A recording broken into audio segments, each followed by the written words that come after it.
Good evening and thanks for joining us. I'm Brianna Willis. Beginning tonight with COVID-19, the CDC is extending its indoor mask recommendation to more areas of California due to high levels of COVID.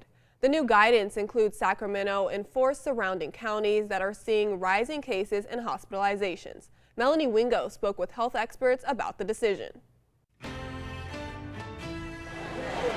Community levels of COVID for Sacramento, Placer, El Dorado, Yolo, and Solano counties now considered high according to the CDC. When regions bump into that category, which takes into account COVID case rates and impact on hospitals, the CDC recommends people mask up in public indoor places.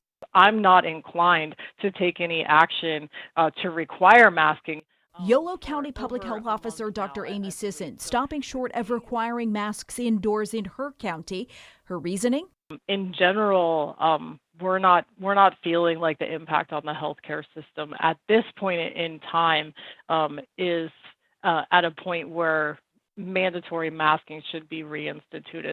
Mask quality, Sisson says, also makes it easier for people to stay protected.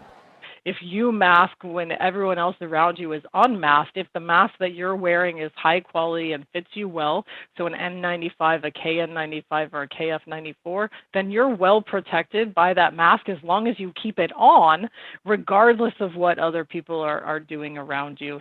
But Sisson is using this as a reminder about the high transmissibility of the COVID out there. If people have been waiting to hear public health say this is the time, there's a lot of virus, please put your mask back on. That's absolutely what I'm saying today. Dr. Dean Blumberg explaining why health experts across the region are not pressing forward with making masks mandatory. The difference between this year and last year when we saw increases is this year the vast majority of the population have at least partial immunity to COVID. Blumberg saying that partial immunity means although we're seeing rates on the rise, the cases patients have are relatively mild. They don't need nearly as much of the respiratory support, ventilator support, and those things that we were seeing earlier in the pandemic. Both experts saying, however, they're keeping a close eye on the data.